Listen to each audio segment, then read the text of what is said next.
He didn't even look up from the shrimp cocktail when he told me I was disposable. Anyone who thinks they're indispensable, he said, swirling gin in a company-branded tumbler, shouldn't wait for the new year to be humbled. HR chuckled beside him. Tight red dress, clipboard like a blade. The words hadn't even finished echoing through the banquet hall before I understood. The layoffs were already chosen. This wasn't a warning, it was a eulogy. They were reading mine with a glass of Veuve in hand. I sat across from them, still wearing my promotion smile. My name was engraved on the holiday gift boxes this year. I'd signed the Tesla regional launch, revived a dying skincare brand with a TikTok campaign that got picked up by Good Morning America. I wasn't just indispensable, I was the reason the lights were still on. So why was HR looking at me like a scratch-off ticket that came up empty? I raised my glass slowly. To reinvention, I said, my voice like winter pavement, dry, cold, a little cracked. Nobody clinked. Back at my table, my assistant Morgan leaned in. You okay? I smiled, sharp, absolutely. Just realized I forgot to cancel my silence. The party blurred, stilted dancing. A DJ who kept saying, let's make some noise, like we weren't watching careers burn behind cocktail napkins. I slipped out before dessert. By the time I hit the parking garage, my hands were already moving. I still remembered how to move in the dark, years of pitching under pressure, surviving male mentors who called me kiddo while stealing my decks. First, I sent a single-line text to a number saved under Do Not Use Unless on Fire. You still want Meridian? Then I called Sasha, not Sasha from Legal. The Sasha, the fixer, one who once got a startup founder out of an SEC chokehold using nothing but a cappuccino and a leaked internal memo. Sasha, I said, I need to be untouchable by Monday. A pause. Tell me who to make bleed. HR and her puppet. I didn't go home. I drove to the W Hotel and paid for a room in cash. My thumb drive was in my purse. On it, 2 unreleased campaigns. One for Meridian Hotels, one for a Japanese pharmaceutical giant. The company told me to stall because we don't want to look too desperate overseas. Funny thing, desperation smells a lot like ambition when it's in the right suit. At 2:14 a.m., I got a response from the number. Breakfast. 7 a.m., wear blood. I shut my laptop, turned off the lights. Laid there in the dark, heart hammering like a loaded gun, already aiming. They thought they were planning my funeral. Forgot I bury fast, and I don't bring flowers. By 6:52 a.m., I was already seated in the Ritz dining room, black wool coat draped over the velvet booth like a body bag. Hair slicked back. No makeup but eyeliner sharp enough to open arteries. Across from me, Delia Langston, Chief Brand Officer of Meridian Hotels, and the kind of woman who makes grown CFOs sweat through Tom Ford, sat nursing a black coffee and the kind of stare that usually precedes lawsuits or mergers. She didn't say hello, just raised a brow. I slid the thumb drive across the table like it was evidence. No deck, I said, no preamble, just results. She took it, plugged it into her tablet without ceremony, and started watching. I didn't blink while she scrolled. I wanted her to see the Tokyo pitch, the rebrand, the data, the 3-month forecast. At minute 4, she smirked. Minute 6, she exhaled like a woman watching her ex get evicted. At minute 7, she said, and they passed on this. They said we weren't positioned globally. Delia took a slow sip of her coffee. How fast can you move? I reached into my purse, pulled out a single sheet of paper, and slid it across the table. LLC already filed, domain purchased. I've got creative leads in LA, London, and Singapore on standby. All of them ex-redacted. Fired, burned, bought out, and funding? Enough to get me to Q3. After that, Meridian's retainer will cover my coffin or my castle. She leaned back, stared at me like she was trying to decide if I was a gamble or a weapon. Then she nodded once. I want exclusivity. You ghost your old firm, no portfolio poaching. No media, done. And if you screw this up, I'll make you disappear. I smiled. You'll have to catch me first. By 7:34 a.m., I was back in my car, driving through freezing fog. Adrenaline felt like bees in my blood. I didn't go home. I didn't shower. I went straight to the office, because I had unfinished business. The same HR woman, let's call her Lacey, was already there. Her heels clicked like gunshots on marble. She passed my desk, didn't even look at me. Probably assumed I'd be out begging for references. She was carrying a Starbucks and a file folder labeled Final Reviews Q4. She made it 4 steps past me before I said, "You forgot something." She turned, plastic smile ready. Oh, I held up a small white envelope, not sealed, just closed enough to feel ominous. "What is that?" she asked, eyes narrowing. I stood, walked it over, pressed it to her chest. "It's what being indispensable looks like when you're on the wrong side of the contract." And then I walked straight into the boardroom. No invitation, no agenda. The CEO, Gary, still nursing a hangover from his Santa costume, looked up, confused. "Do you need something?" he asked. I dropped my keycard on the table. "No, you do," he blinked. I dropped the second envelope beside it, stamped, addressed, legal watermark gleaming. Delia Langston's signature on the bottom, their biggest client, gone. By the time I reached the elevator, the room was dead silent behind me. It was only 8:03 a.m. The day hadn't even started yet, but for them, it was already over. The panic didn't set in until 9:17 a.m. That's when I got the first call from Greg in procurement, voice cracking like a teenager caught with a bottle of Fireball in his locker. "Hey, just checking. Did you actually walk into the boardroom and resign?" With Meridian, I sipped my coffee. "Greg, you ever see a horse gallop into a burning stable?" "What?" "Exactly." I hung up. By 9:34, my LinkedIn inbox looked like a funeral guest book. Half the department was sending cryptic messages. "We need to talk. Can we meet? I always admired your leadership." That last one came from Jenna, the same Jenna who once told a junior analyst I only got promoted because I wore heels to budget meetings. At 10:01, Gary emailed. Subject line, urgent. Please call me immediately. No body text. I ignored it. Instead, I walked 3 blocks to a building that used to house a luxury yoga studio. Lease had expired, windows dusty. But I knew the landlord. His daughter interned for me 2 summers ago, and I once helped her fix a pitch deck for a scholarship to Parsons. By 10:45, I had keys.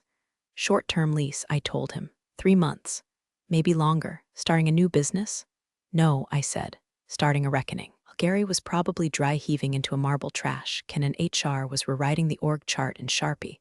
I stood in that empty space and made calls. Real ones. Not groveling, not grasping. Calls with teeth. Carmen in Seattle, UX design prodigy with 4 fingers of middle finger energy. In. Malik in Dubai, media buyer with an instinct for viral like it's pheromonal. On board.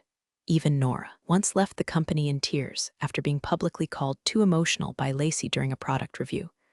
"Are we allowed to swear in client meetings?" she asked. "Only if you're wearing lipstick." I'm in. By 1:03 p.m., Lacey cracked. I know this because Morgan texted me a photo from the office kitchen. Lacey standing over a half-eaten scone, whisper yelling into her phone, eyes wild, hair slipping out of its bun like the unraveling of her empire. Caption, "She just said she blindsided us." I replied, "Tell her it's not blind if you weren't watching." Then I told Morgan to quit. 5 minutes later, she sent me a screenshot, her resignation email with the subject line following the storm. Attached was a gif of Beyoncé walking away from an explosion. God, I trained her well. At 2:46 p.m., I received an email forwarded by Sasha. Subject, urgent. Client retention strategy sender. CFO thread, frantic. Words like damage control, PR fallout, legal containment. My favorite part? Gary had scheduled an emergency town hall. For 4:30 p.m., I smiled. They thought the storm had passed.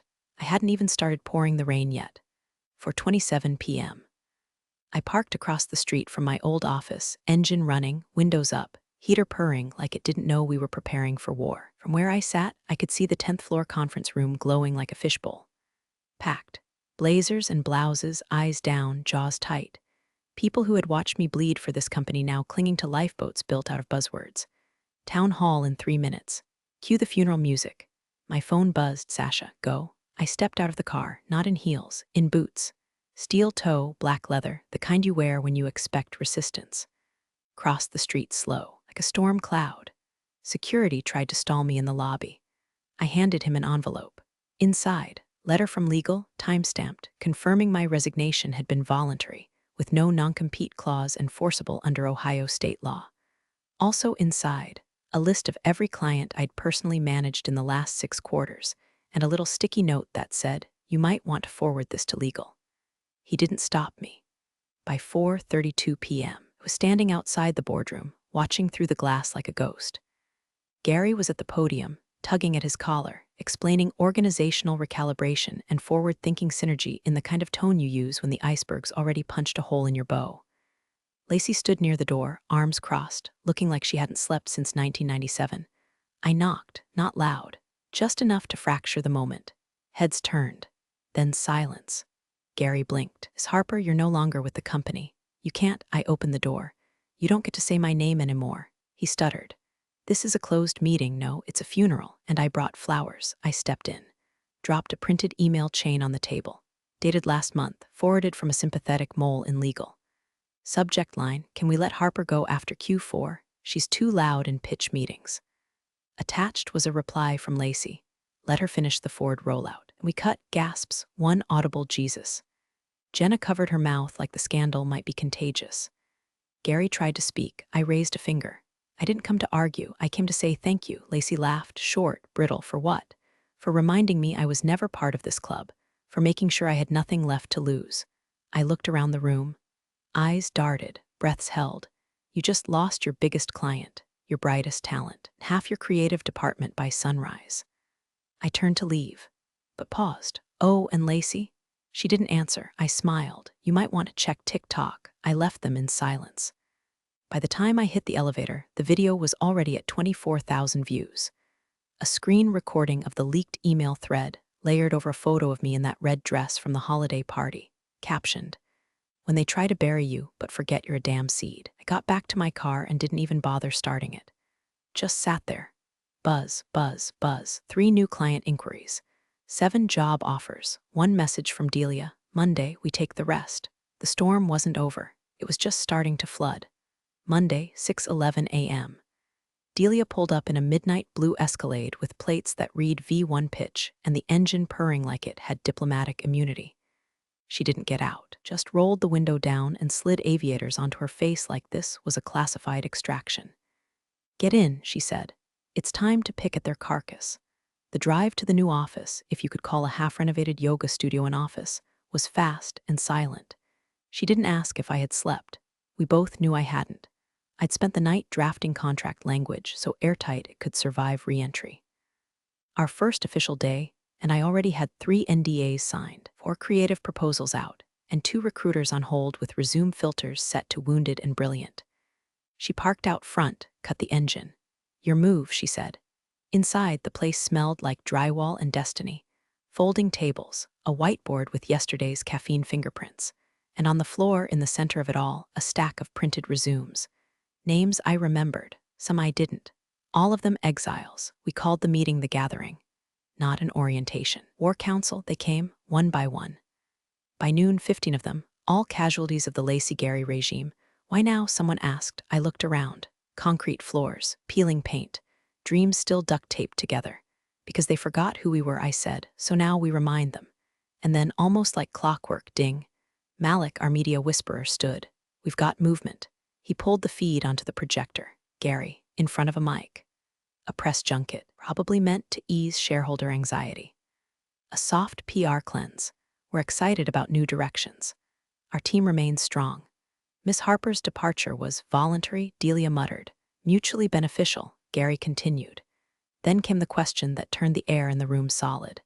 "What about the leaked emails accusing your team of targeting a female executive for removal post-major client acquisition?"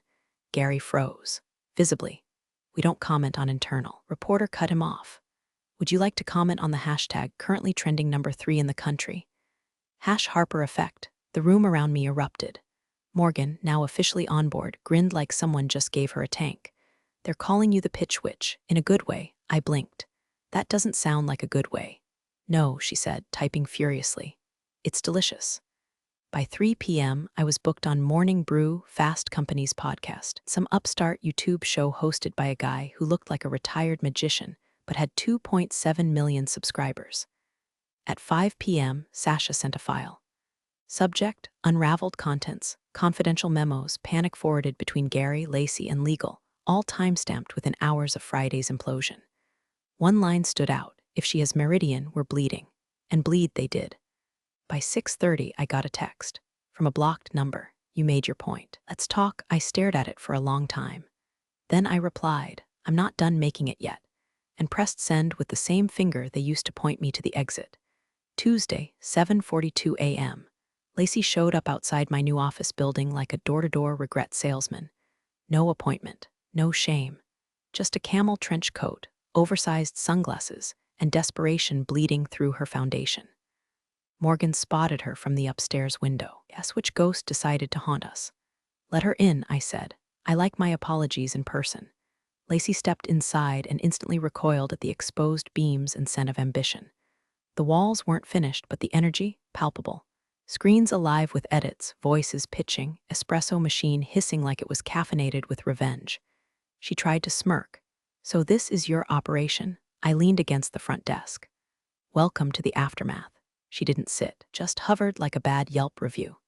I came to offer a mutual benefit. I motioned for her to continue, mostly to enjoy watching her squirm. Gary's unraveling, she said quickly. Board's talking restructuring.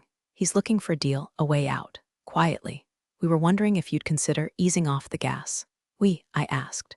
You mean the people who drafted my exit before I'd even finished saving Q4? Lacey didn't blink. You got what you wanted. Humiliated us. Taken our biggest client. What's left to prove? I leaned in. That fear is a better motivator than loyalty.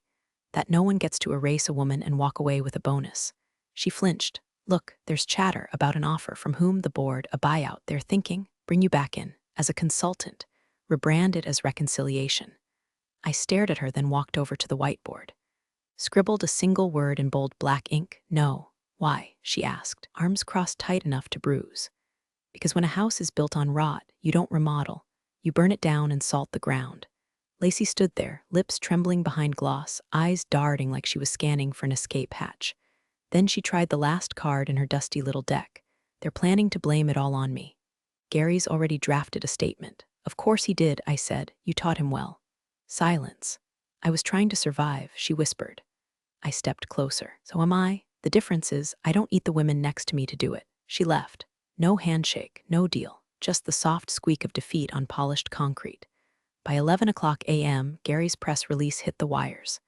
In light of recent misunderstandings, Miss Harper has been invited to serve as an external advisor during our transition. Morgan walked over holding her phone. You want to tweet something? I took it. Typed. Funny. They said I was replaceable. Now they're trying to license the replacement. Hash pitch which hash Harper effect retweets came in like confetti. Comments ranged from Queen Energy to her silence has a kill switch. And then Delia called.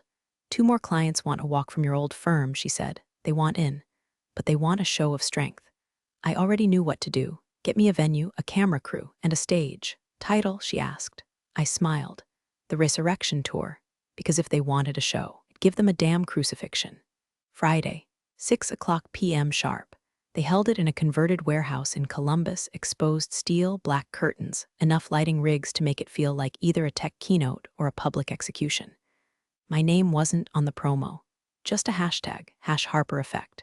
No press list. No live stream. Just 50 chairs, 25 of which were filled with the most powerful CMOs in the Midwest. The other 25, ex-clients of my old firm. People who had already pulled their budgets. People who had paused, waiting to see if I'd swing or fall. I walked out to no music, just footsteps, and silence that snapped like a rubber band. Behind me, a projection screen showing only one image, Gary's quote from last quarter in 72-point font. One person doesn't make a company, especially not in heels. First words out of my mouth, let's test that theory. The next 20 minutes, I laid out our platform. A lean branding collective with global reach, built not on hierarchy but velocity. Contracts structured around performance, not politics. We called it Signal North. I didn't smile once. At the end, I said, we don't offer deliverables. We deliver outcomes. If you want polished decks and bloated agencies, you know where to find them. If you want fire, welcome to the blaze. Applause, not polite, not performative. Hungry. Delia stepped out after me, took a handful of private meetings in the green room. And by 8:30 p.m., we had 5 signed letters of intent, including a legacy CPG account that had once told me I was too aggressive for Midwest sensibilities. Midwest just got louder. I was halfway through a celebratory gin, and tonic when Morgan barged into the dressing room, eyes lit like someone had confessed to arson in a live interview. Need to see this? She held up her phone, a leaked audio clip from Gary's office. It's not about performance, it's optics. You give a woman that kind of power, they start thinking they own the room. My heart didn't pound, it slowed. The reporter's voice followed, so the emails weren't just strategic. Gary, she was never supposed to stay. She was bait, to draw in clients, then pass them off to someone who could manage the relationships properly. Silence. Lacey's voice, you mean a man. Exactly. The clip ended. By 9:00 p.m., it had gone viral. By 10:15, Gary was trending #1 in the country. #bait and fired. And by 11:00 p.m., Sasha called. They want a response. Statement, interview, TV, your pick. I looked out the window. Across the street, the old agency building stood tall. Hollow now. Cold. Lit from the top floor only, Gary's office. Send them my schedule, I said, then light the fuse. Because tomorrow wouldn't be about defense. It would be about demolition. Saturday, 8:00 a.m. The street outside the old agency was already cordoned off. Reporters, protesters, ex-employees holding lattes like torches, one of them waving a cardboard sign that read, replaceable this. Inside, Gary was barricaded in his glass corner office, blinds half-drawn like a hostage, negotiating with karma. Eagle was reportedly on hold with 4 different firms.